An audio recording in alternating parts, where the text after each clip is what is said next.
வானத்தையும் பூமியை உண்டாக்கின சர்வ வல்லமை உள்ள எங்கள் நல்ல பிதாவே, ஒரே பேரான குமாரனாகிய இயேசு கிறிஸ்துவின் நாமத்தினால இந்த வாரத்தின் முதல் நாள் இந்த பரிசுத்த ஆராதனையின் காலை வேளையில உடைய திரு சமூகத்திலே நாங்கள் வந்திருக்கிறோம். ஆண்டவரே கர்த்தாவே, உம்மை துதித்து பாடி உம்மை ஆராதிக்க ஆண்டவரே உம்முடைய நாமத்திற்குரிய மகிமையை நாங்கள் செலுத்த எங்களை தாழ்த்துகிறோம். ஆண்டவரே துதியின் ஆவியினாலே நிரப்புவீராக, ஆராதனை அபிஷேகத்தினாலே நிரப்புவீராக. ஆராதனையின் ஆரம்பம் முதற்கொண்டு முடிகிற வரைக்கும் பரிசுத்த ஆவியானவர் தாமே நீர் அசைவாடும்படியாக ஜெபிக்கிறோம். ஆண்டவரே ஹல்லேலூயா.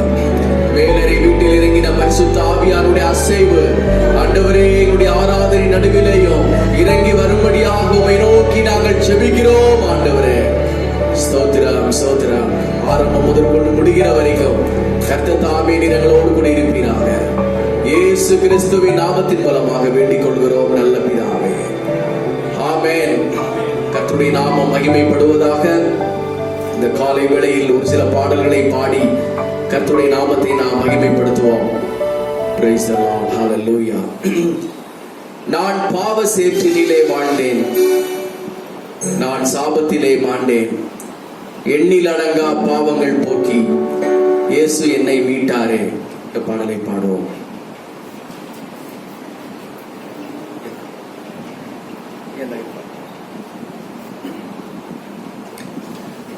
நான் பாவ சேற்றினிலே வாழ்ந்தேன், நான் சாபத்திலே மாண்டேன், எண்ணில் அடங்கா பாவங்கள் போக்கி இயேசு என்னை மீட்டாரே.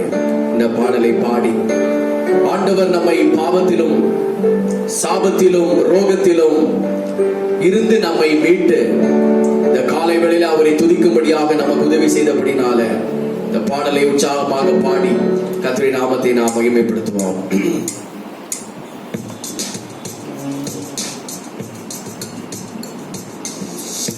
நான் பாவ சேற்றினிலே வாழ்ந்தேன், நான் சாபத்திலே மாண்டேன். நான் பாவ சேற்றினிலே வாழ்ந்தேன், நான் பாவத்திலே மாண்டேன். எண்ணில் அடங்கா பாவங்கள் போக்கி இயேசு என்னை மீட்டாரே. எண்ணில் அடங்கா பாவங்கள் போக்கி இயேசு என்னை மீட்டாரே. என் ஆவியிலே புது பாட்டுக்கள் என்றும் கவி தங்கிட. என் ஆவியிலே புது பாட்டுக்கள் என்றும் கவி தங்கிடும். சந்தோஷம் மறுபிறப்பீந்து மன இருள் நீக்கினார். சந்தோஷம் மறுபிறப்பீந்து மன இருள் நீக்கினார். என் ஆத்ம மீட்பை அருள்வாயே சாண்டவரின் இனதார். மீட்பை அருள்வாயே சாண்டவரின் நினதார். சொந்தத்தம் ஜீவனம் ரத்தம் எனக்காய் சிந்திரட்சித்தாரே. சொந்தத்தம் ஜீவனம் ரத்தம் எனக்காய் சிந்திரட்சித்தாரே.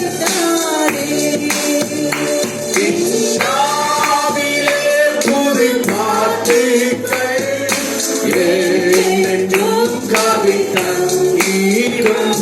என்னாவிலே புது பாட்டுகள் என்றென்றும் கவி தங்கிடும். சந்தோஷம் மறுபிறப்பீந்து மன இருள் நீக்கினார்.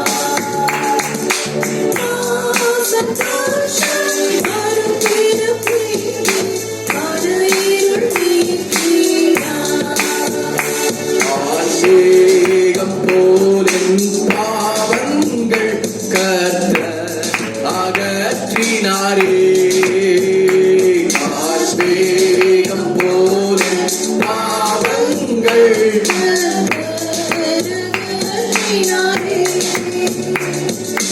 மூழ்கிய தள்ளும் சமுத்திர ஆழம் தூக்கி எறிந்தாரே. மூழ்கிய தள்ளும் சமுத்திர ஆழம் தூக்கி எறிந்தாரே. என் ஆவிலே புது காற்றுகள் என்றென்றும் கவி தந்திடும். என் ஆவிலே புது பாட்டுகள் என்றென்றும் கவி தந்திடும். சந்தோஷம் மறுபிறப்பீந்து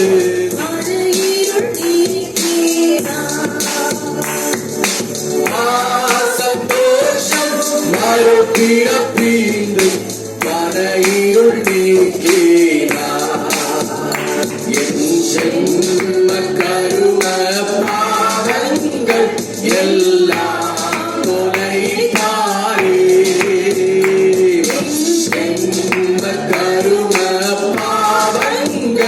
எல்லாம் தொலைத்தாரே. மன்னிப்பு என்றும் மறந்து விட்டாரே. மாபரமானந்தம் மன்னிப்பு என்றும் மறந்து விட்டாரே. மாபரமானந்தம் என்னாவிலே புது பாட்டுகள் என்றும் கவி தந்திடும். புது பாட்டுகள் என்றென்றும் கவி தந்திடும். சந்தோஷம் மறுபிறப்பீந்து மன இருள் நீக்கினார். சந்தோஷம் மறுபிறப்பீந்து மன இருள் நீக்கினார். சாம்பரம் போல் சிவப்பான இதய பாவங்களை சாம்பரம் போல் சிவப்பான இதய பாவங்களை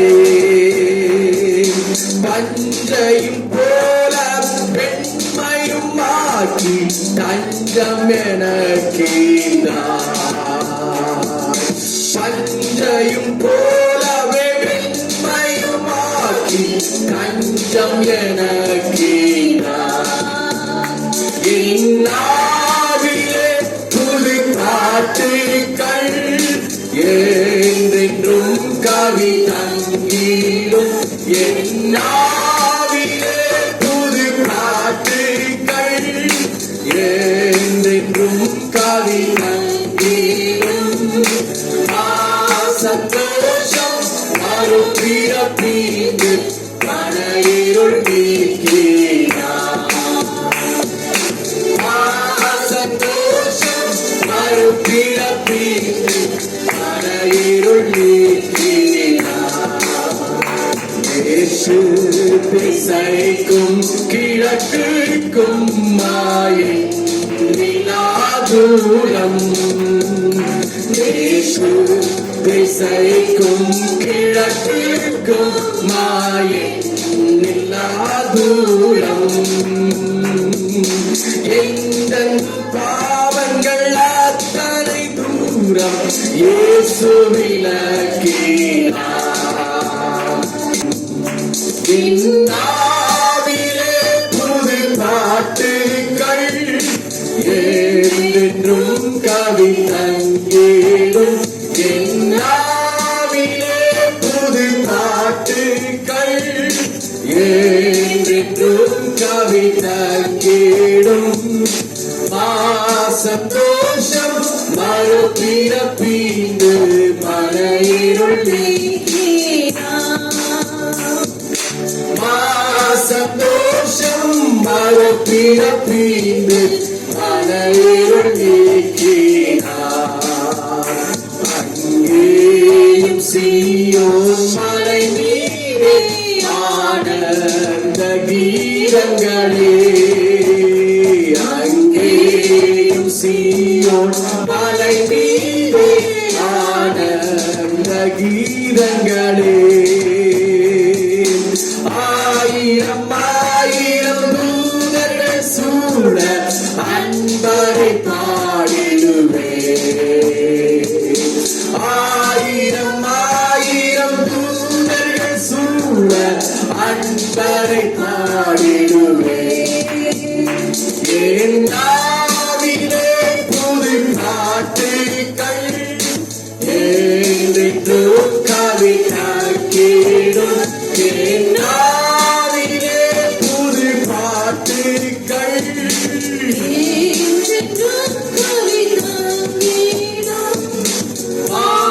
சந்தோஷம் அருப்பிறப்பீடு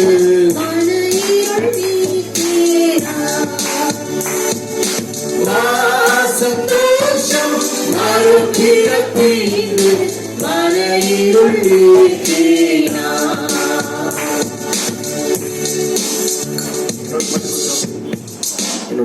Hallelujah, ஸ்தோத்திரம். Praise the Lord. Hallelujah. Hallelujah. Hallelujah. ஸ்தோத்திரம், ஸ்தோத்திரம், ஸ்தோத்திரம். Hallelujah, hallelujah. பூமியின் குடிகளே எல்லாரும் கர்த்தரை கம்பீரமாகவே பாடுங்கள். இந்த பாடலை பாடி இரண்டாவது பாடலாக பாடி கம்பீரமாக பாடி இந்த காலை வேளையில தேவனுக்கு நாம் ஆராதனை செய்யலாம். ஹalleluya hallelujah hallelujah hallelujah hallelujah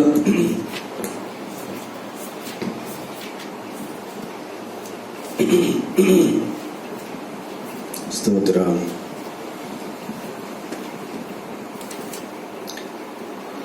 Praise the Lord. Hallelujah. பூமியின் குடிகளே எல்லோரும் கர்த்தரை கம்பீரமாகவே பாடுங்களே. பூமியின் குடிகளே எல்லோரும் கர்த்தரை கம்பீரமாகவே பாடுங்களே. மறுபடியும் பூமியின் குடிகளே எல்லோரும் கர்த்தரை கம்பீரமாகவே பாடுங்களே. சாரோனின் ரோஜா இவர் பள்ளத்தாக்கின் லீலியே. சாரோனின் ரோஜா இவர் பள்ளத்தாக்கின் லீலியே. பாரிசுத்த என் நேசரிவர் ஆதியாயிரங்களில் சீரந்தோ. பூமியின் குடிகளே எல்லோரும் கர்த்தரை கம்பீரமாகவே பாடுங்களே. பூமியின் குடிகளே எல்லோரும் கர்த்தரை கம்பீரமாகவே பாடுங்களே. மறுபடியும் பூமியின் குடிகளே எல்லோரும் கர்த்தரை கம்பீரமாகவே பாடுங்களே. வார்த்தையில் உண்மையுள்ளோ வாக்குத்தத்தம் செய்தார். வார்த்தையில் உண்மையுள்ளோ வாக்குத்தத்தம் செய்தார். கலங்காதே மிகையாதே ஜெயத்தின் உன்னை நடத்துவார். பூமியின் குடிகளே ஹalleluya எல்லோரும் கர்த்தரை praise the Lord கம்பீரமாகவே பாடுங்களே. ஹalleluya பூமியின் குடிகளே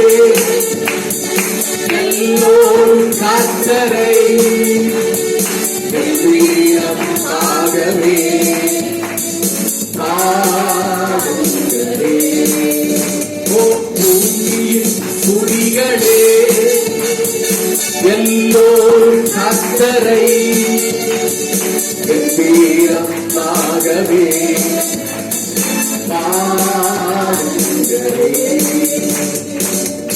ஹல்லேலூயா. கம்பீரமாக பாடி கர்த்தரை நாம் ஆராதிக்க வேண்டும். மறுபடியும் அந்த பாடலை எல்லாரும் சேர்ந்து எல்லாரும் கரங்களை தட்டி ஹல்லேலூயா கம்பீரமாக ஆண்டவரை பாடுங்கள் என்று சங்கீதக்காரன் சொல்லுகிறார். காலை வேளையில் ஆண்டவர் நமக்கு ஜீவன் பலன் ஆரோக்கியத்தை தந்தபடினால, அவரை தொழுது கொள்ளுகிற ஒரு சாக்கியத்தை ஆண்டவர் தந்தபடினால கரங்களை எல்லாரும் தட்டி இந்த பாடலை சத்தமாக பாடி அதனுடைய நாமத்தை நாம் மகிமைப்படுத்துவோம். ஹல்லேலூயா. பூமியின் குடிகளே எல்லோரும் கர்த்தரை கம்பீரமாகவே பாடுங்களே. பாடுவோம்.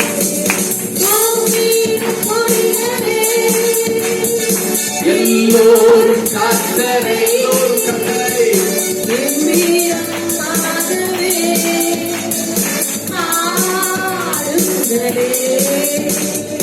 பூமியின் குடிகளே எல்லோரும் கர்த்தரை கம்பீரமாகவே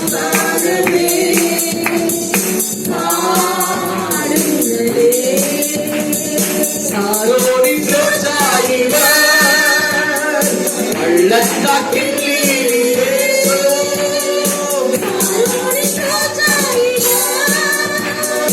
பள்ளத்தாக்கின் லீலியே பரிசுத்த நேசரிவர் ஆதிநாயகங்களில் சீரப்போ.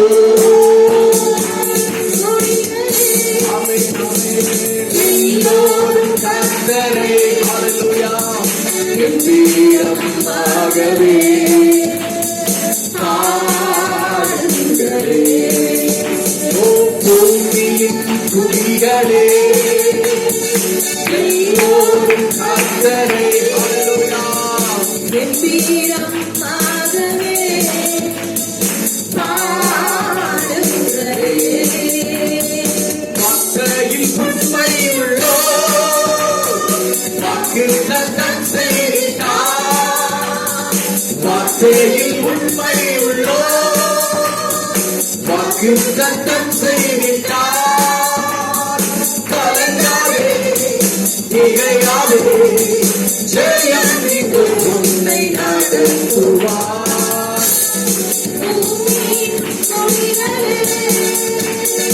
எல்லோரும் கர்த்தரை கம்பீரமாகவே பாடுங்களே.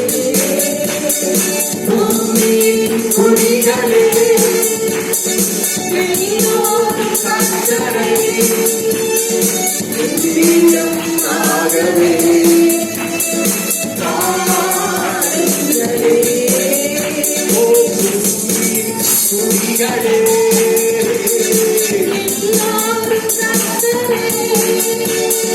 கம்பீரமாகவே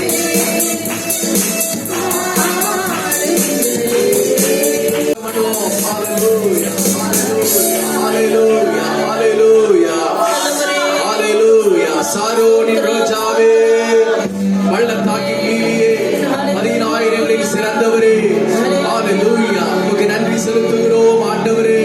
உமக்கு நாங்கள் ஆராதனை செய்கிறோம் அப்பா. மகிமையின் தேவனே உமக்கு ஸ்தோத்திரம் ஐயா. மகத்துவம் உள்ள பிதாவே உமக்கு ஸ்தோத்திரம் ஆண்டவரே. சர்வ சிருஷ்டிக்கு எஜமானரே உமக்கு ஸ்தோத்திரம் ஆண்டவரே. ஹalleluya, hallelujah, hallelujah, hallelujah. ஸ்தோத்திரம். எல்லாரும் கரங்களை தட்டி கர்த்தருக்கு ஸ்தோத்திரம் பண்ணுவோம். எல்லாரும் ஸ்தோத்திரம் பலிகளை தேவனுக்கு செலுத்துவோம். ஸ்தோத்திரம், ஸ்தோத்திரம், ஸ்தோத்திரம். எல்லாரும் கரங்களை தட்டி ஹalleluya. தேவனுக்கு நாம் மகிமை செலுத்துவோம். ராஜாதி ராஜாவுக்கு மகிமை செலுத்துவோம். கர்த்தாதி கர்த்தருக்கு மகிமை செலுத்துவோம். ஒருவராய் பெரிய காரியங்களை செய்கிற தேவனுக்கு மகிமை செலுத்துவோம். உமக்கு மகிமை மகிமை மகிமை மகிமை மகிமை மகிமை தேவனே உமக்கு ஸ்தோத்திரம்.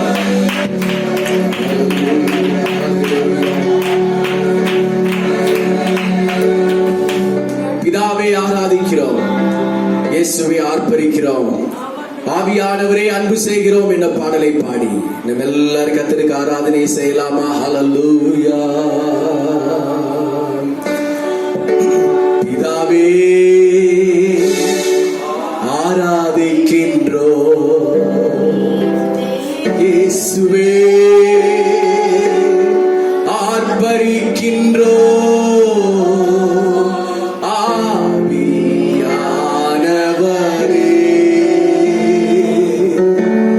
அன்பு செய்கின்றோம், எங்கள் ஆவியானவரே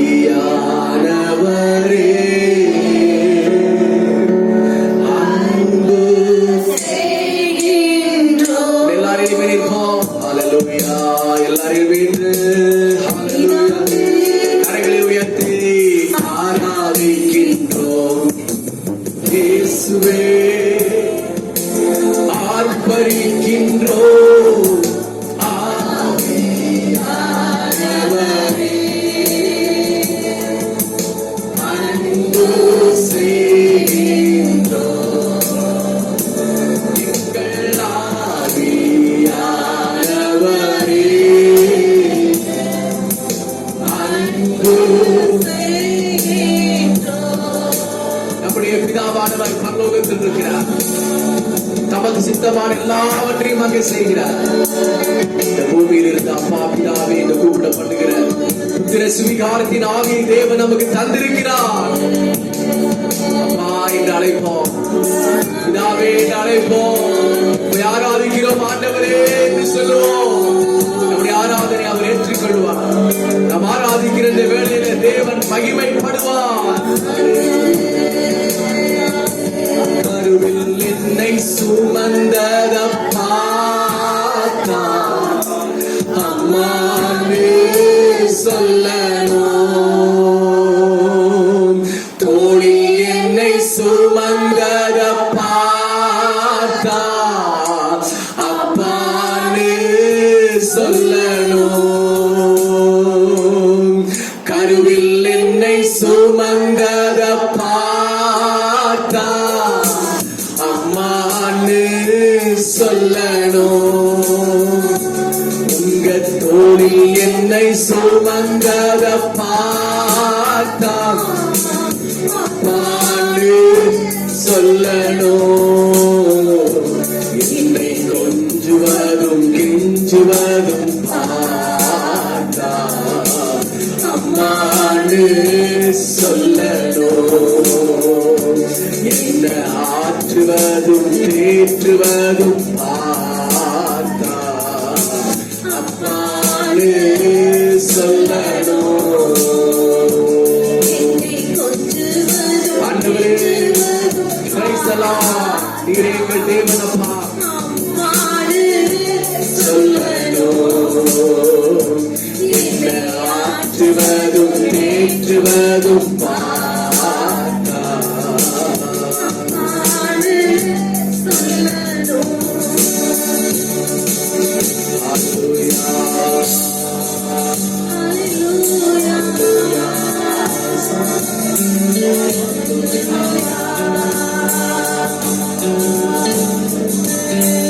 சோத்ரம் எல்லாரும் சோத்ரம்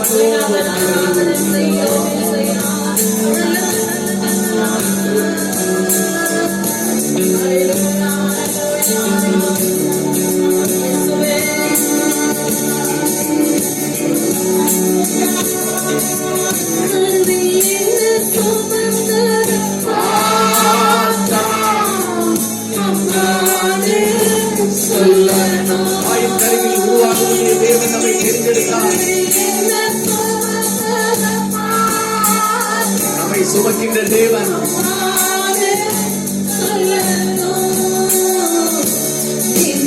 ஆற்றுவதும் தேற்றுவதும் பார்த்தா அம்மான்னு சொல்லணும், கெஞ்சுவதும் பார்த்தா அம்மான்னு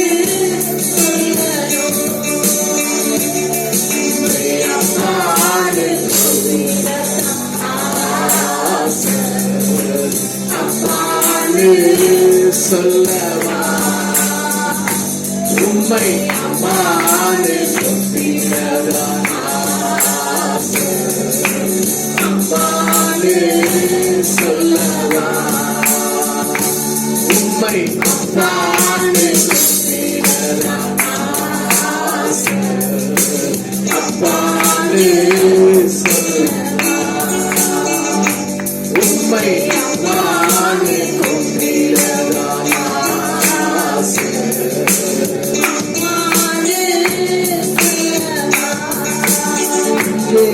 ஜீவன் நீரே என் சத்தியம், ஓ நீரே என் ஜீவன், நீரே என் சத்தியம், நீரே ஜீவன் நன்றோ இயேசுவே, நீரே ஜீவன் நன்றோ.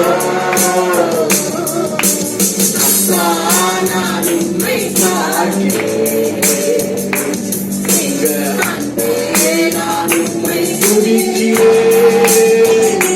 இயேசு அப்பா நான் உம்மை பார்க்கிறேன், எங்க அன்பே நான் உம்மை துதிக்கிறேன். அப்பா நான் உம்மை பார்க்கிறேன். ஹல்லேலூயா. நல்ல மேய்ப்பன் நீதானே, நான் ஆட்டுக்குட்டி, நான் ஆட்டுக்குட்டி. அப்பா நான் உம்மை பார்க்கிறேன், என் அன்பே நான் உம்மை துதிக்கிறேன். இயேசு அப்பா நான் உம்மை பார்க்கிறேன், என் அன்பே நான் உம்மை துதிக்கிறேன். இயேசு அப்பா நான் உம்மை பார்க்கிறேன். ஹல்லேலூயா. ஸ்தோத்திரம் மகிமை தேவனே. ஹல்லேலூயா ஹல்லேலூயா ஹல்லேலூயா. சங்கீதம் 82 நாம் திருப்பிக் கொள்வோம். சங்கீதம் 82. ஹல்லேலூயா. சேர்ந்து இந்த வசனங்களை வாசிக்கலாம். சங்கீதம் 82 1 முதல் கடைசி வரைக்கும். ஹல்லேலூயா. தேவ சபையிலே தேவன் எழுந்தருளி இருக்கிறார், தேவர்களின் நடுவிலே அவர் நியாயம் விசாரிக்கிறார். எதுவரைக்கும் நீங்கள் அநியாய தீர்ப்பு செய்து துன்மார்க்கருக்கு முகதாட்சியம் பண்ணுவீர்கள்? ஏழைக்கும் திக்கற்ற பிள்ளைக்கும் நியாயம் செய்து சிறுமைப்பட்டவனுக்கும் திக்கற்றவனுக்கும் துன்மார்க்கரின் கைக்கு அவர்களை தப்புவீங்கள். அறியாமலும் உணராமலும் இருக்கிறார்கள், அந்தகாரத்திலே நடக்கிறார்கள், தேசத்தின் அஸ்திபாரங்கள் எல்லாம் அசைகிறது. நீங்கள் தேவர்கள் என்றும் நீங்கள் எல்லாரும் உன்னதமானவரின் மக்கள் என்றும் நான் சொல்லி இருந்தேன். ஆனாலும் நீங்கள் மனுஷரை போல செத்து லோக பிரபுக்களில் ஒருவனை போல விழுந்து போவீர்கள். தேவனே எழுந்தருளும், பூமிக்கு நியாய தீர்ப்பு செய்யும். நீரே சகல ஜாதிகளையும் சுதந்திரமாக கொண்டிருப்பவர். அல்லேலூயா ஹல்லேலூயா ஹல்லேலூயா. உம்முடைய நாமம் மகிமைப்படுவதாக. இயேசுவின் நாமத்தில் பிதாவே, ஆமென். உட்காரலாம். ஸ்தோத்திரம். ஆண்டவருடைய நாமம் மகிமைப்படுவதாக.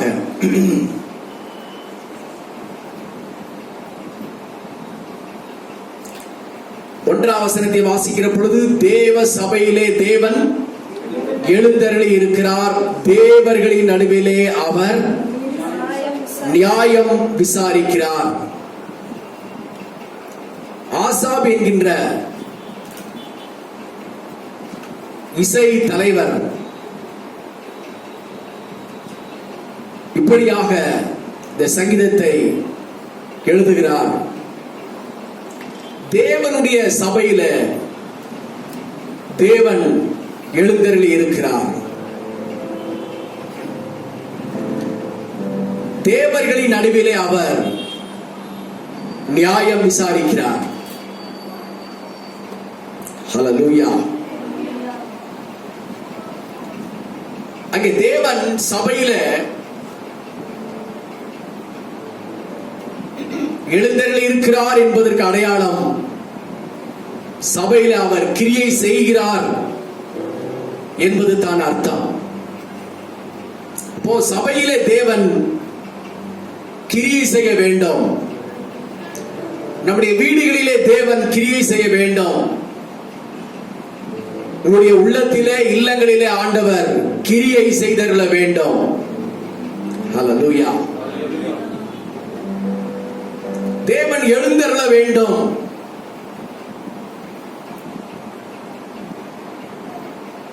எதற்காக என்று சொன்னால் அவர் நீதியையும் நியாயத்தையும் நமக்கு செய்வதற்காக அவர் எழுந்தருளுகிறார். தேவன் எழுந்தருளுகிறது எதற்காக என்று சொன்னால் நீதியையும் நியாயத்தையும் செய்வதற்காக தேவன் சபையில உள்ளங்களில இல்லங்களிலே தேவன் எழுந்தருளுகிறவராக இருக்கிறார். 5ஆம் வசனம் சொல்கிறது, அறியாமலும் உணராமலும் இருக்கிறார்கள், அந்தகாரத்திலே நடக்கிறார்கள், தேசத்தின் அஸ்திபாரம் எல்லாம் அசைகிறது. இப்போ தேவன் எழுந்தருளி இருக்கிறதை நாம் உணர வேண்டும், நாம் அறிந்து கொள்ள வேண்டும். நாம் அறியாமல் இருக்கிற பொழுது, உணராமல் இருக்கிற பொழுது அந்தகாரத்தில் நடக்கிறவர்களாக இருப்போம்.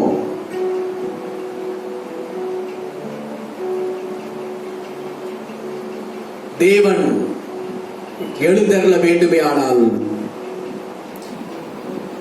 நாம் தேவனுடைய சமூகத்திலே நீதியையும் நியாயங்களையும் செய்தருள வேண்டும். நீதியையும் நியாயங்களையும் செய்தருள வேண்டும். 8ஆம் வசனம் சொல்கிறது, தேவனே எழுந்தருளும், பூமிக்கு நியாய தீர்ப்பு செய்யும், நீரே சகல ஜாதிகளையும் சுதந்திரமாக கொண்டிருப்பவர். நியாய தீர்ப்பு செய்கிற ஆண்டவர் எழுந்தருள வேண்டும். நாம் அதற்காக செபிக்க வேண்டும். எங்களுக்கு நியாய தீர்ப்பு செய்தருளும், நீர் தேசத்தை நியாயம் விசாரித்தருளும். இரண்டால் சகல ஜாதிகளையும் ஜனங்களையும் அவரே சுதந்திரமாய் கொண்டிருப்பவர். ஹல்லேலூயா. எல்லாரும் ஒரு விசை கண்களை மூடி, ஆண்டவரே நீர் எழுந்தருளுவீராக, நீர் எழுந்தருளுவீராக, நீர் கிரியை செய்தருளுவீராக. ஹல்லேலூயா, ஹல்லேலூயா.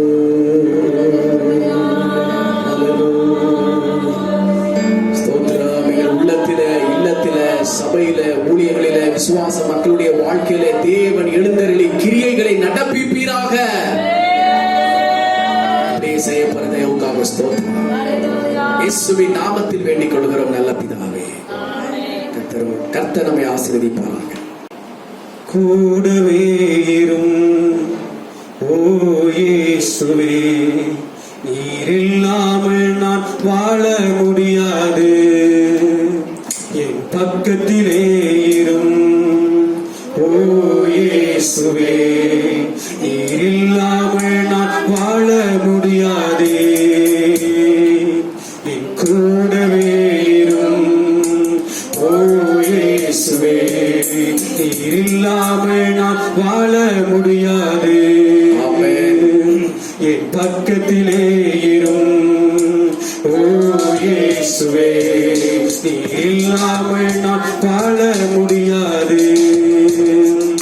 இருளான வாழ்க்கையிலே வெளிச்சமானிலே, உயிரற்ற வாழ்க்கையிலே ஜீவனானிலே. இருளான வாழ்க்கையிலே வெளிச்சமானிலே, உயிரற்ற வாழ்க்கையிலே ஜீவனானிலே.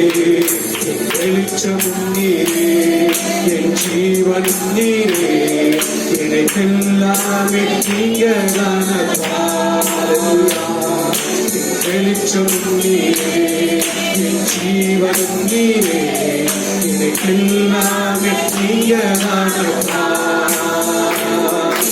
கூடவே ஓ இயேசுவே, நீர் இல்லாமல் நான் வாழ முடியாது. என் பக்கத்திலே ஓ இயேசுவே, நீர் இல்லாமல் நான் வாழ முடியாது. ஆமென். ஹalleluya. கண்ணீர் சிந்தும் நேரத்தில் காயுமானிரே, காயப்பட்ட நேரத்தில் தகப்பனானே. கண்ணீர் சிந்தும் நேரத்தில் காயுமானிரே, காயப்பட்ட நேரத்தில் தகப்பனானே. அம்மாவும் நீரே, என் அப்பாவும் நீரே, எனக்கெல்லாம் நீங்கதானப்பா. ஹalleluya. என் அம்மாவும் நீரே, என் அப்பாவும் நீரே, எல்லாமே நீங்கதானப்பா. என் கூடவே ஆமென் ஆண்டவரே. ஓ இயேசுவே, நீர் இல்லாமல் நான் வாழ முடியாது. என் பக்கத்திலே ஓ இயேசுவே, நீர் இல்லாமல் நான் வாழ முடியாது. வியாதியின் நேரத்தில் வைத்தியரானிலே, சோதனை நேரத்தில் நண்பரானிலே. வியாதியின் நேரத்தில் வைத்தியரானிலே, சோதனை நேரத்தில் நண்பரானிலே. என் வைத்திய நீரே, என் நண்பரும் நீரே, எனக்கெல்லாமே நீங்கதானப்பா. ஸ்தோத்திரம். வைத்திய நீரே, என் நண்பரும் நீரே, எனக்கெல்லாமே நீங்கதானப்பா. என் கூடவே ஓ இயேசுவே, நீர் இல்லாமல் நான் வாழ முடியாது. என் பக்கத்திலே ஓ இயேசுவே, நீர் இல்லாமல் நான் வாழ முடியாது. ஹalleluya. ஸ்தோத்திரம். Thank you, Father. சாட்சிகளை நாம் கேட்டோம். 2 சாட்சிகள். சகோதரர் ரதீஷ்குமார் அவர் சொன்ன சாட்சிக்காக ஆண்டவர் கடந்த நாட்களில பிள்ளைகளுக்கு நல்ல ஒரு குழந்தை கர்த்தர் கொடுத்தார். மட்டுமாக பிள்ளைகளை நடத்தி கொண்டு வருகிறார். இந்த வாரத்திலேயும் பாப்பாவுக்கு பலவீனம் வந்த பொழுது ஜெபித்த விசுவாசமுள்ள ஜெபம், அர்த்தமுள்ள ஜெபம், வாக்குத்தத்தமுள்ள ஜெபம், இந்த பொருத்தனையின் ஜெபத்திற்கு ஆண்டவர் பதில் கொடுத்து ஹாஸ்பிட்டல் செல்லாமலேயே ஆண்டவர் இந்த குழந்தைக்கு நல்ல சுகத்தை கர்த்தர் கொடுத்து இந்த நாளிலே குடும்பமாக வந்து கர்த்தருக்கு ஆராதனை செய்ய தேவன் கொடுத்த சுகத்திற்காக இன்னும் நத்தினலுக்காக பாப்பாவுக்காக ஆண்டவர் இந்த பிள்ளைகளை கனிமொழி போல பாதுகாத்து எல்லா தீமைகள் நாசமோசங்களுக்கெல்லாம் விலக்கி கர்த்தருடைய வருகை தாமதிக்குமானால் எதிர்காலத்தில் இந்த 2 பிள்ளைகள் கர்த்தருக்காக பிழைக்க ஆண்டவருக்கு பெரிய காரியங்களை செய்ய அந்த பிள்ளைகளை ஆண்டவர் வளர்த்தி எடுக்கும்படியாக ஹalleluya. சத்துருவின் கிரியைகள், துஷ்ட மனுஷனுடைய கிரியைகள், பலவீன வியாதி நாவிகள் ஒன்றும் பிள்ளைகளை தொடாதபடி வேலி அடைக்கும்படியாக கர்த்தருக்கு ஸ்தோத்திரம் பண்ணுவோம். காந்திமார்க்கம்மா சொன்ன சாட்சிக்காக அந்த மகளுடைய ஆவி ஆத்மா சரீரத்தில் தேவன் கொடுத்த உற்சாகத்திற்காக கொடுத்த சின்ன வேலைக்காக ஹalleluya ஸ்தோத்திரம். சகல நன்மைகளுக்காக ஆண்டவருக்கு நாம் ஸ்தோத்திரம் பண்ணுவோம். சபையின் ஊழியத்தின் தேவைகள் சந்திக்கப்படும்படியாக அந்த மகள் சொன்ன சாட்சியை நாம் கேட்டோம். அதன்படி தேவன் ஒவ்வொருவருக்கும் தேவ கிருபை, சபையை குறித்த பாரம், ஊழியத்தை குறித்த பாரம், தேவைகளை குறித்த பாரத்தை ஆண்டவர் கட்டளையிட்டு ஹalleluya சகலவற்றிலும் நாம் தேவனுடைய ஊழியத்தை இணைந்து கட்டுவதற்கு தேவன் கிருபை தந்தருளும்படியாக நம்ம எல்லாரும் கர்த்தருக்கு ஸ்தோத்திரம் பண்ணுவோம். ஹalleluya. கிருபைக்காக ஸ்தோத்திரம். தசம பாகங்களுக்காக ஸ்தோத்திரம்.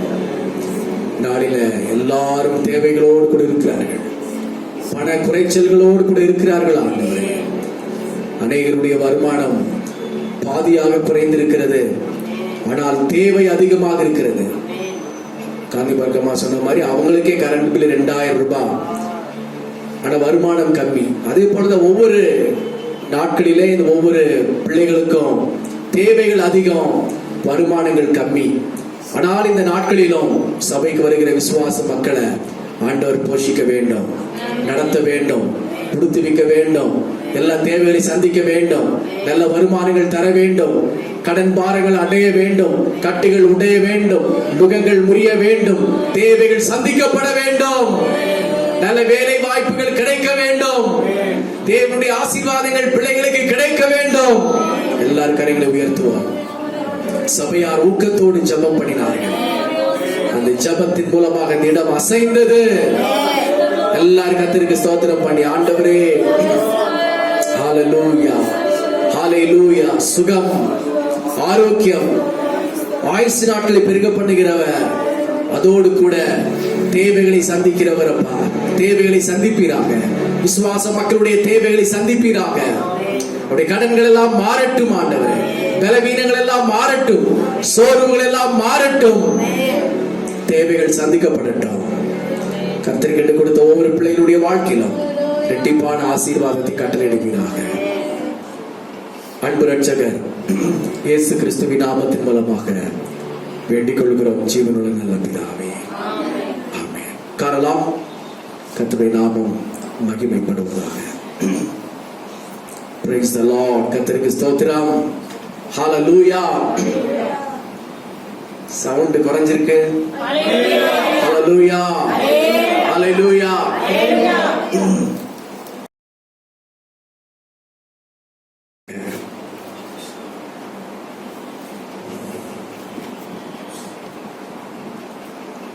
கர்த்தருடைய வார்த்தைக்கு நேராக நாம் கடந்து செல்வோம். வெள்ளிக்கிழமை காலையிலே நமக்கு உபவாச ஜெபம் உண்டு. சனிக்கிழமை சாயங்காலம் காத்திருப்பு ஜெபம் உண்டு. இந்த ஜெபங்களுக்கெல்லாம் உற்சாகமாக கடந்து வாருங்கள். இந்த காலம் கடைசியாக இருக்கிறது. நேரம் கிடைக்கிற பொழுதெல்லாம் தேவனுடைய சமூகத்தில் வந்து அமர்ந்து ஜெபித்து தேவனுடைய நாமத்தை நாம் மகிமைப்படுத்துவோம். தேவன் நம்மை பலத்தினால் இடை கட்டுவாராக. ஹalleluya. ஸ்தோத்திரம். லூக்கா எழுதின சுவிசேஷம் 10வது அதிகாரம்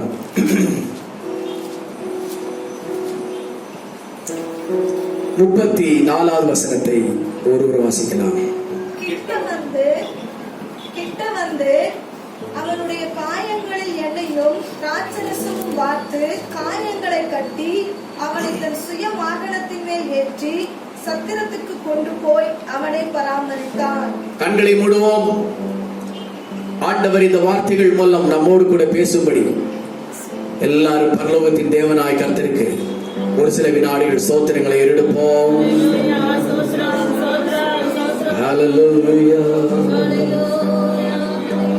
பரிசுத்தமும் அன்பும் உள்ள எங்கள் நல்ல பிதாவே, பேசுகிறது நீங்கள் அல்ல, பிதாவின் ஆவியானவரே உங்களோடு கூட இருந்து பேசுவார் என்ற வசனத்தின்படி கர்த்தர் எங்களோடு கூட பேசுகிறார். இயேசுவின் நாமத்தில் வேண்டிக் கொள்கிறோம் நல்ல பிதாவே, ஆமென். வாசிங்கள் மறுபடியும். கிட்ட வந்து அவனுடைய காயங்களில் எண்ணெயையும் திராட்சரசமும் வார்த்து காயங்களை கட்டி அவனை தன்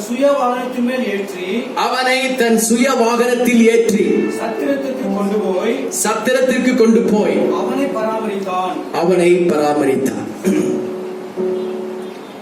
காயங்கள் அப்படிங்கிற தலைப்பில இந்த நாளிலே கர்த்தருடைய வார்த்தையை நாம் கேட்போம்.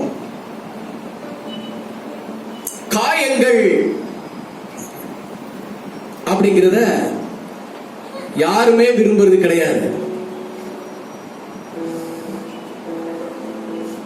நம்முடைய உடல், நம்முடைய சரீரம் காயப்படுகிறத யாருமே விரும்புகிறது இல்லை. நல்லா இருக்கணும், அழகாக இருக்கணும், நல்ல சுகமாக இருக்கணும் அப்படின்னு தான் நம்ம எல்லாரும் விரும்புறோம். காயப்பட வேண்டும் என்று யாரும் விரும்புறது கிடையாது. ஆனால் நாம் இந்த வசனத்திலே வாசிக்கிற பொழுது வழிப்பிரயாணமாய் போன ஒரு மனுஷன்,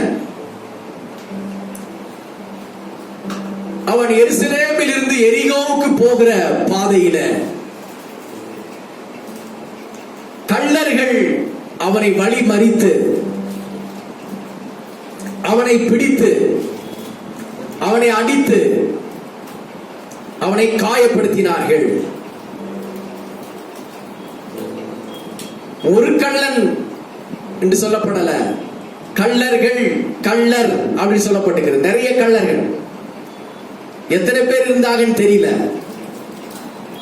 ஒரு மனுஷனை அடிப்பதற்கு 2-3க்கும் மேற்பட்ட கள்ளர்கள் ஒன்று கூடி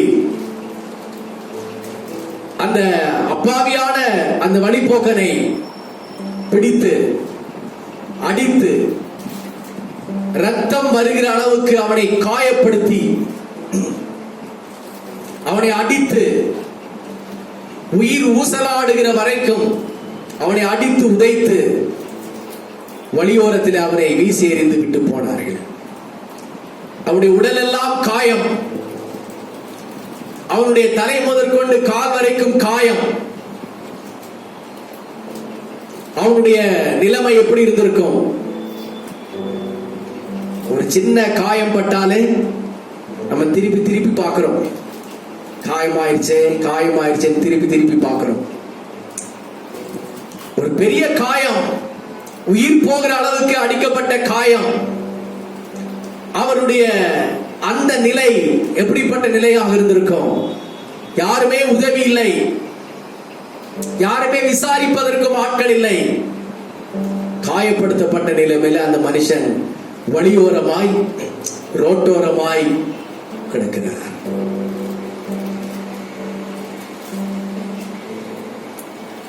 காயம் அநேகருக்கு இந்த நாட்களிலே உண்டாகிறது. ஏசாயா எழுதின தீர்க்கதரிசியின் புஸ்தகம் 1வது அதிகாரம் 4வது வசனத்தை நாம் வாசிப்போமே. ஆனால் ஐயோ, பாவமுள்ள ஜாதியும் அக்கிரமத்தால் பாரம் சுமந்தப்பட்ட ஜனமும் கொள்ளாதவர்களின் சந்ததியும் கேடு உண்டாகிற புத்திரமுமாய் இருக்கிறார்கள். கர்த்தரை விட்டு இஸ்ரவேலின் பரிசுத்தருக்கு கோபம் உண்டாகி பின்வாங்கி போனார்கள்.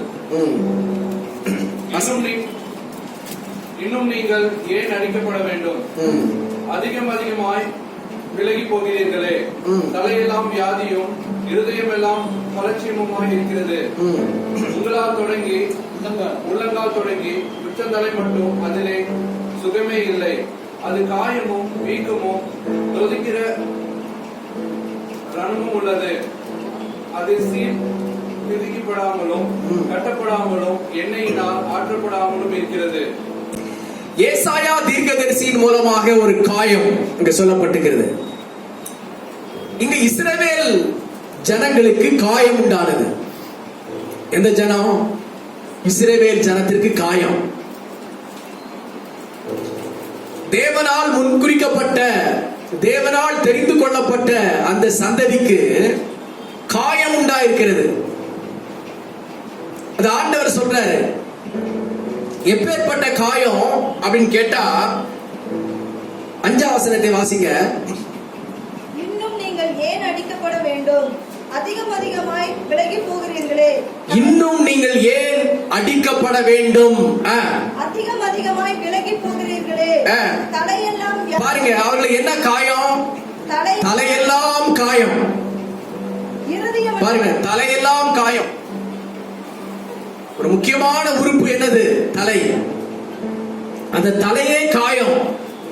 அடுத்து இருதயம் எல்லாம் பலட்சியமாய் இருக்கிறது. தலை காயம். அதுக்கப்புறம் முக்கியமான உறுப்பு எது? இருதயம். இருதயம் எல்லாம் என்னவா போச்சு?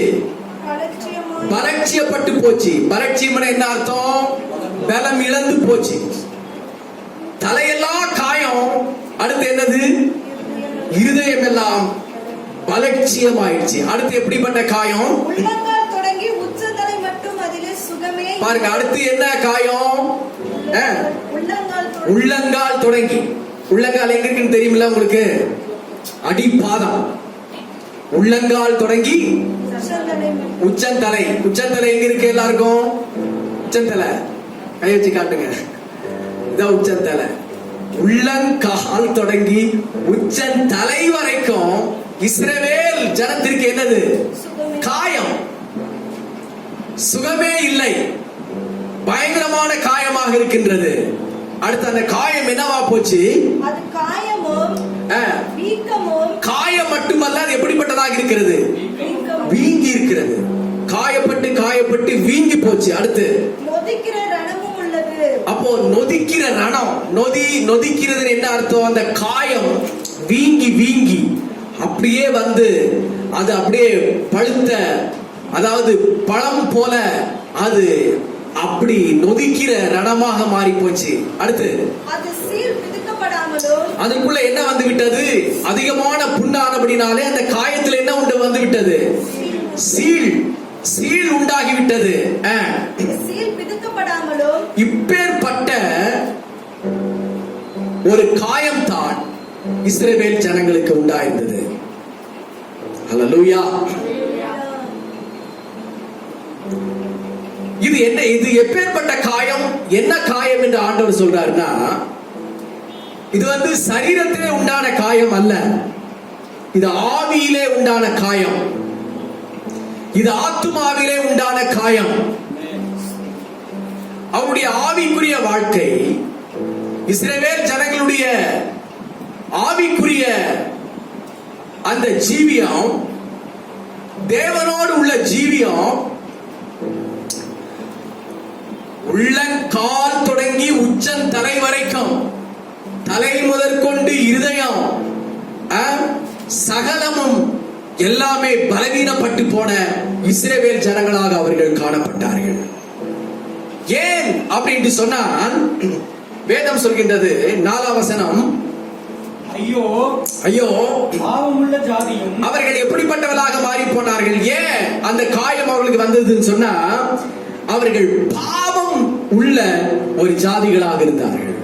அவர்கள் எப்படிப்பட்டவர்களாக இருந்தார்கள்? பாவத்திலே உழண்டு கொண்டிருந்தவர்களும் பாவத்திலே இருந்தவர்களுமாக இருந்தார்கள். அடுத்து அக்கிரமத்தால் பாரம் சுமந்த ஜனமும். அவர்களுடைய நினைவுகள், அவருடைய யோசனைகள், அவருடைய சிந்தைகள், பேச்சுக்கள், வார்த்தைகள் எல்லாமே எப்படிப்பட்டது? அக்கிரமம். அக்கிரமத்தினால் அவர்கள் நிரம்பி இருந்தார்கள். அடுத்து பொல்லாதவர்களின் சந்ததியும். அவருடைய சந்ததியை, அவருடைய ஜெனரேஷனே என்னது? பொல்லாத சந்ததி. அவங்க சந்ததி என்னதுங்க? பொல்லாத சந்ததி. கேடு உண்டாக்குகிற புத்திரருமாய். அவருடைய பிள்ளைகள் எல்லாம் எப்படிப்பட்டவர்களாக இருக்கிறார்கள்? கேடு உண்டாக்குகிற பிள்ளைகளாக இருக்கிறார்கள். அடுத்து கர்த்தரை விட்டு இஸ்ரவேலின் பரிசுத்தருக்கு கோபம் உண்டாக்கி. அப்போ கர்த்தரை விட்டு, தேவ பிரசன்னத்தை விட்டு, தேவ மகிமை விட்டு விலகி விலகி விலகி பின்வாங்கி பின்வாங்கி போய் கர்த்தருக்கு அவர்கள் கோபம் உண்டாக்கினார்கள். அப்போ அப்பேற்பட்ட ஒரு வாழ்க்கை அவர்கள் வாழ்ந்து கொண்டிருந்தபடினால அவர்களுடைய வாழ்க்கை காயங்களால் நிரம்பியிருந்தது. காயம் அதிகமாகி அது சீழ் பிடித்தது. காயம் அதிகமாகிவிட்டது, சீழ் பிடித்து விட்டது என்று சொன்னால் உடனடியாக அடுத்து என்ன செய்யணும்? ஒரு மருத்துவர் கிட்ட போகணும். அந்த மருத்துவர் அவர் என்ன செய்வார் என்று சொன்னால், நல்ல வைத்தியராக இருப்பார் என்று சொன்னால், அவர் அந்த காயங்களை முதலாவது சுத்தம் செய்வார். அல்லேலூயா.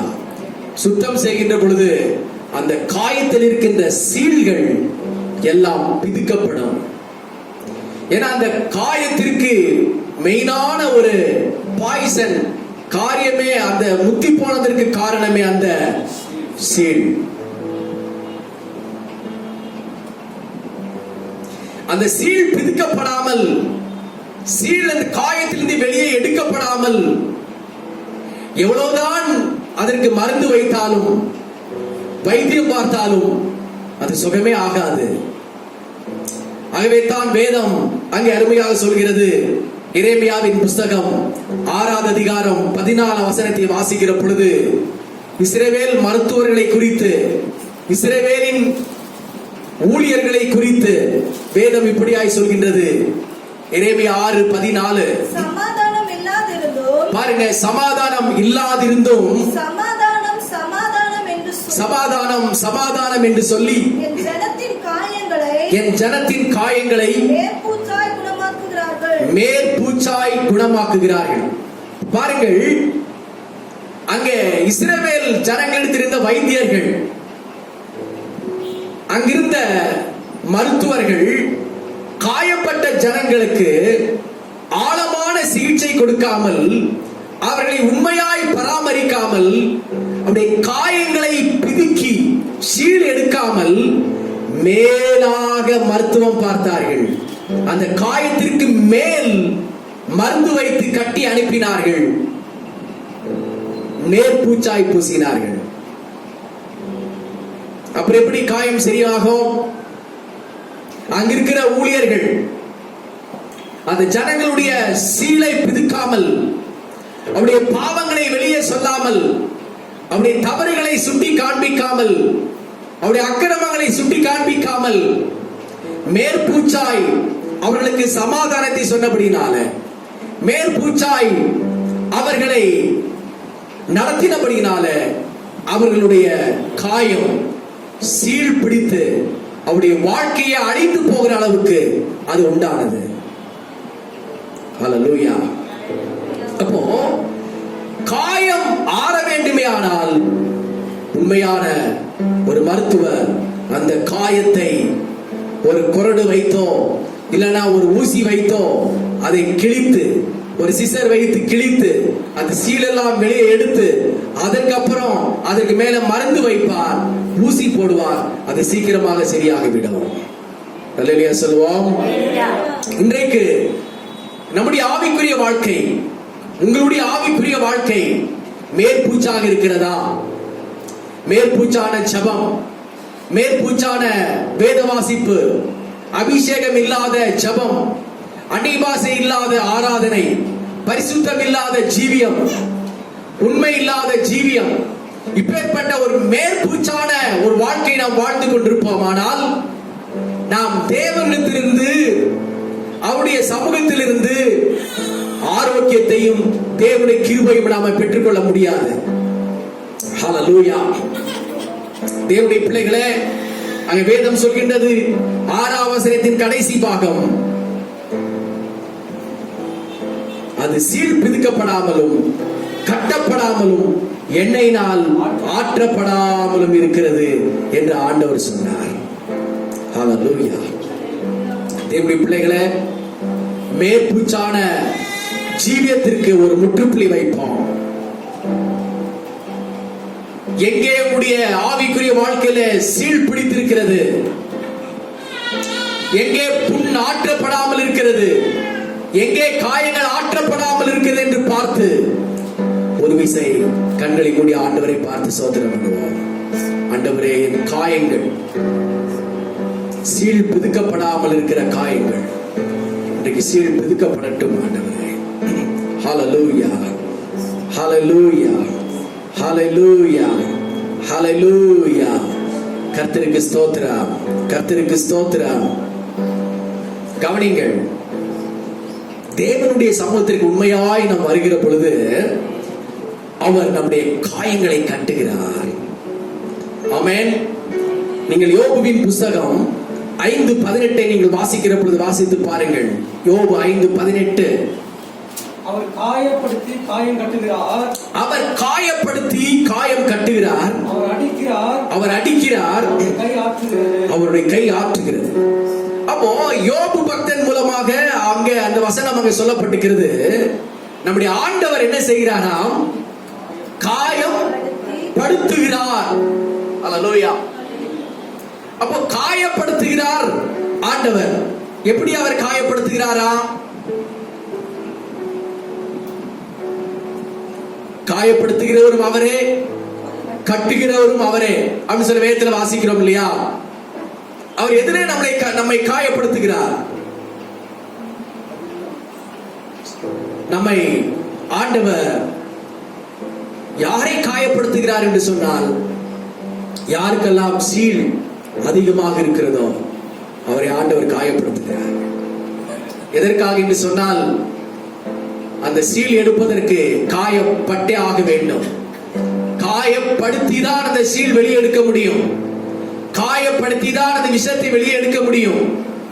ஆண்டவர் காயப்படுத்தி அதில் இருக்கிற சீல், அதில் இருக்கிற விஷம், அதில் இருக்கிற நஞ்சை ஆண்டவர் வெளியே எடுக்கிற பொழுது அவர் நம்மை காயப்படுத்தி தான் ஆக வேண்டும்.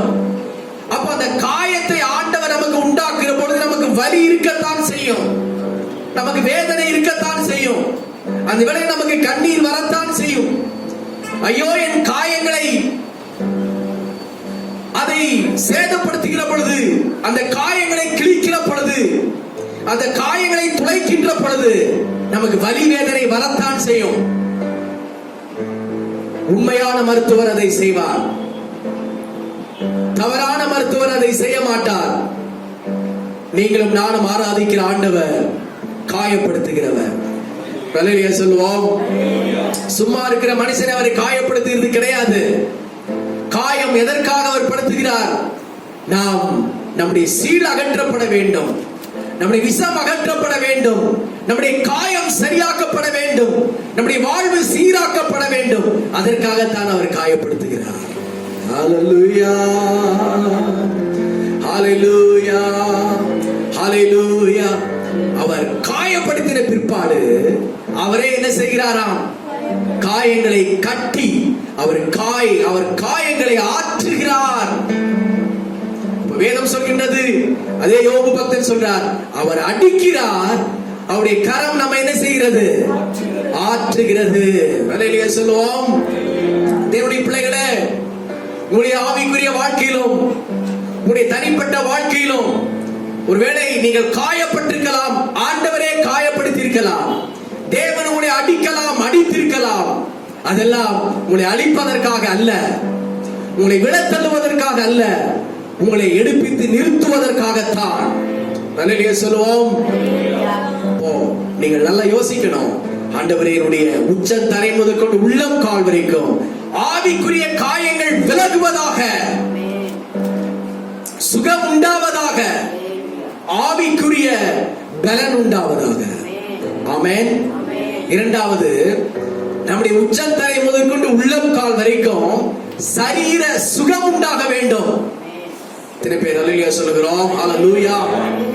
உச்சந்தலை முதற்கொண்டு உள்ளம் கால் வரைக்கும் நமக்கு ஆவியிலும் ஆத்துமாவிலும் காயம் மாற்றப்படுகிறது மட்டுமல்ல, நமக்கு சரீர பிரகாரமாக ஒரு சுகம் உண்டாக வேண்டும். எல்லாருக்கும் சுகம் தேவை.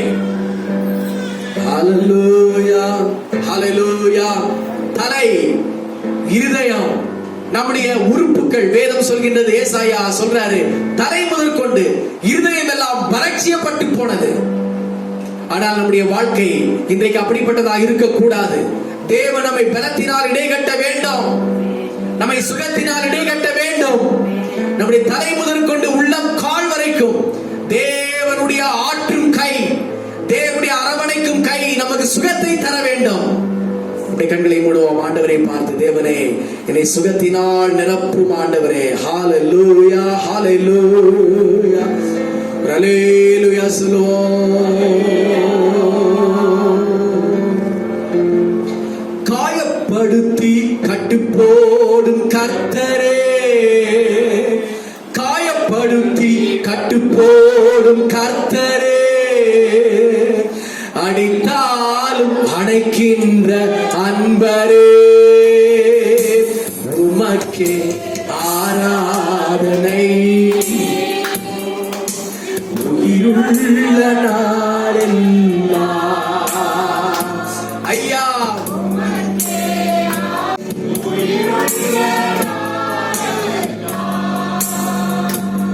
ஹல்லேலூயா.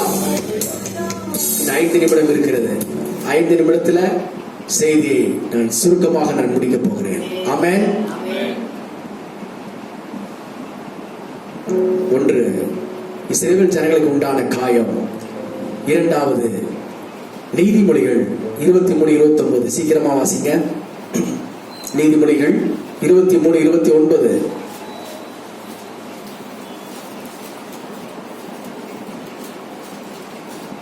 ஐயோ யாருக்கு வேதனை, ஐயோ யாருக்கு வேதனை, யாருக்கு துக்கம், யாருக்கு துக்கம், யாருக்கு சண்டைகள், யாருக்கு சண்டைகள், யாருக்கு புலம்பல், யாருக்கு புலம்பல், யாருக்கு காரணமில்லாத காயங்கள், யாருக்கு காரணம் இல்லாத காயங்கள். பாருங்க, 2வதாக காரணம் இல்லாத காயங்கள். முதலாவது இஸ்ரவேல் ஜனங்களுக்கு உண்டான காயம். 2வது எந்த காயம்? காரணம் இல்லாத காயம். காரணமே இல்ல, காயமாக வேண்டிய ஒரு சூழ்நிலையே இல்ல. ஆனா அவர் எப்படிப்பட்டவராக இருக்கிறாரு? காயப்பட்டிருக்கிறார். அவருடைய முகமெல்லாம் காயம், அவருடைய கை கால்கள் எல்லாம் காயம், சரீரம் எல்லாம் காயம். இது யாருக்கு என்று கேட்டா கீழே சொல்லப்பட்டிருக்கிறது, வாசிங்க. மதுபானம் இருக்கும் இடத்திலே தங்கி தரிப்பவர்களுக்கும், மதுபானம் இருக்கிற இடத்திலே தங்கி தரிப்பவர்களுக்கும், கலப்புள்ள சாராயத்தை நாடுகளுக்கும் தானே, கலப்புள்ள சாராயத்தை நாடுகிறவர்களுக்கும் தானே. அப்போ இந்த காரணம் இல்லாத காயம் யாருக்கு வருகிறது என்று சொன்னால், மதுபானம் இருக்கிற இடத்திலேயே தங்கி இருக்கிறவர்கள், கலப்புள்ள சாராயத்தை குடிக்கிறவர்கள், இவர்களுக்கு தான் என்ன வருகிறது? காரணம் இல்லாத காயம். பாருங்க, ஒரு குடிகாரர் அவர் நல்ல ஃபுல்லா அவர் சாராயம் குடித்து மதுபானம் பண்ணி அவர் சாலையில நடந்து போகிறது பாருங்க, எல்லாம் கீழே விழுந்திருப்பாரு, எல்லா ரத்தம் ஒழுகும், கை காலெல்லாம் ரத்தம் ஒழுகும், சேராயிருக்கும், அப்படி வஸ்திரம் எல்லாம் கிழிந்திருக்கும், அவர் மிகவும் அலங்கோலமாக காணப்படுவார். அதெல்லாம் அவர் காரணம் இல்லாமல் உண்டாயிருக்கும். ஏன் அப்படின்னு கேட்டால், அவர் மதுபானத்தை நாடி போகிற சிற்றின்ப பிரியர். யாரெல்லாம் இந்த மதுபானம் என்கின்ற உலகத்தை, உலக ஆசாபாசத்தை, உலக சிற்றின்பத்தை கீழே வாசிக்கிற பொழுது, அந்த மதுபானத்தை பார்க்கின்ற பொழுது வாசிங்க. மதுபானம் ரத்த வர்ணமாய் இருந்து, பாருங்க, மதுபானம் ரத்த வர்ணமாய் இருந்து பாத்திரத்தில் பளபளப்பாய் தோன்றும். பாருங்க, பாத்திரத்தில் அது எப்படி தோன்றும்?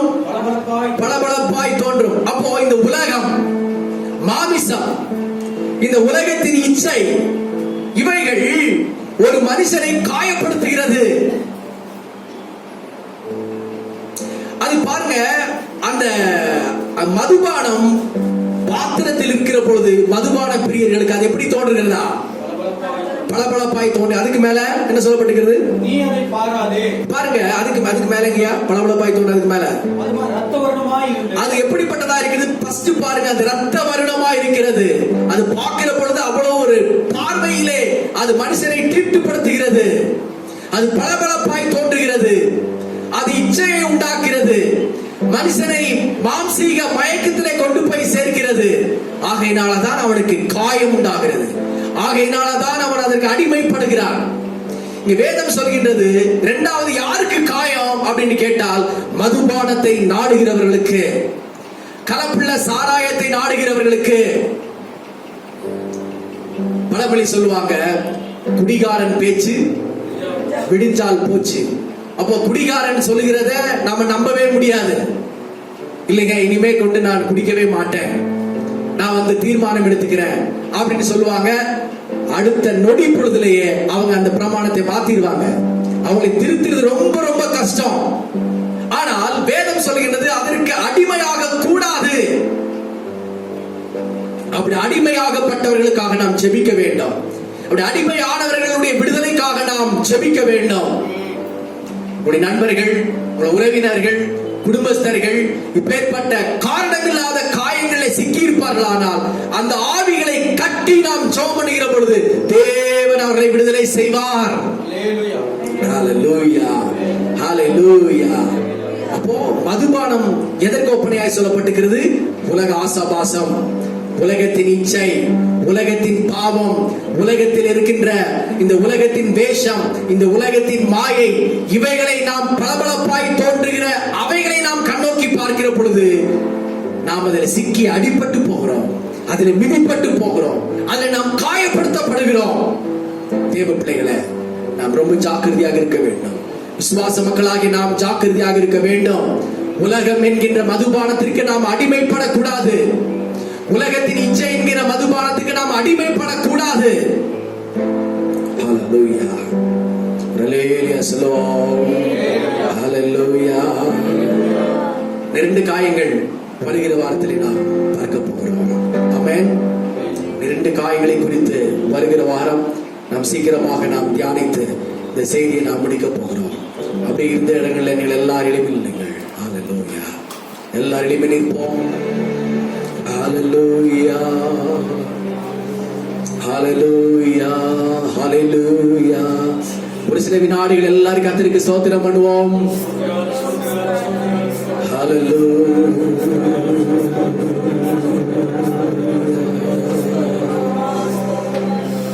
ரபதர நமலபரகர ஷதர லபரபதுர நமலபரபலபரகரதர நமலபரபலபரபலபரபதர லபரபலபரகரதர லபரபா ஓரி மனலன ஷகதர நமலபரதர நமலபரபலரதர லபரபலபரபா. ஹல்லேலூயா. இஸ்ரவேல் ஜனங்களுடைய ஆவிக்குரிய காயத்தை ஆண்டவர் சீழ்பிதுக்கி அதை காயம் கட்டினார். தேவ பிள்ளைகளே, நம்முடைய ஆவிக்குரிய காயங்களையும் உச்சத்தலை முதற்கொண்டு உள்ளம் கால் வரைக்கும் இருக்கிற காயங்களை தேவ சமூகத்தில் அர்ப்பணம் செய்வோம். அவர் நம்மை காயப்படுத்தி அவர் காயம் கட்டுவார். ஆண்டவரே, என்னுடைய காயங்களை கட்டும் ஆண்டவரே. ஹல்லேலூயா. இரண்டாவதாக, காரணமில்லாத காயங்களுக்கு என்னை தப்புவிப்பீராக. காரணமில்லாத காயத்தில் அகப்பட்டுக் கொண்டிருக்கிறேன். உலகத்திலே இருக்கின்ற உலக கிரியைகளுக்கு அடிமைப்பட்டிருக்கிற காயப்படுத்தப்பட்டிருக்கிற ஜனங்களை நீங்கள் விடுதலை செய்ய பரிசுத்த ஆவியானவரே. எல்லாரும் கேட்போம். ரெண்டு விண்ணப்பத்தை தேவ சமூகத்துல வைப்போம். ஹல்லேலூயா. நான் வாழ்கின்ற இந்த பட்டணத்துல நீங்கள் வாழ்கின்ற உங்கள் குடும்ப வாழ்க்கையில் எப்பேற்பட்ட ஜனங்கள் இருப்பார்களானால் தேவன் அவளை தொடுவாராக, அவளை சந்திப்பாராக, அவளை விடுதலை செய்வாராக. தேவன் அவர்களை விடுதலையினாலே பிடித்து இழுத்து கொண்டு வருவாராக. ஹல்லேலூயா, ஹல்லேலூயா, ஹல்லேலூயா. காயங்கள் மாறட்டும் ஆண்டவரே, காயங்கள் மாறட்டும் ஆண்டவரே, காயங்கள் மாறட்டும் ஆண்டவரே. இதோ வந்திருக்கிற விசுவாச பிள்ளைகளை நீர் காயம் கட்டுவீராக, நீர் காயம் கட்டுவீராக. காயப்படுத்தி அப்படியே விடுகிறவர் அல்ல தேவன். காயங்களை கட்டி ஆற்றுகிறவர். சமாதானம் சமாதானம் என்று சொல்லி நம்மை மேற்பூச்சாய் பூசுகிறவர் அவர் அல்ல. நம்முடைய சீழ் பிதிக்கப்பட்டு நமக்கு காயங்களை கட்டி நம்மை ஆற்றுகிறவர் தான் நம்முடைய ஆண்டவராக இயேசு கிறிஸ்து. இந்த காலை வேளையில் தேவன் நம்மை பேர்பட்ட வார்த்தையினாலே இந்த வாரம் நம்மை போஷித்தபடினாலே பிதாவாகிய தேவனுக்கு ஸ்தோத்திரம் பண்ணுவோம். குமாரனா இயேசு கிறிஸ்துவுக்கு ஸ்தோத்திரம் பண்ணுவோம். பரிசுத்த ஆவியானவருக்கு ஸ்தோத்திரம் பண்ணுவோம். ஹல்லேலூயா. வந்த விசுவாச மக்கள் எல்லாரையும் கர்த்தர் ஆசீர்வதிக்கும்படி கர்த்தருக்கு ஸ்தோத்திரம் பண்ணுவோம். வர தடைப்பட்ட மக்களை வருகிற வாரங்களை கொண்டு வரும்படியாக கர்த்தருக்கு ஸ்தோத்திரம் பண்ணுவோம்.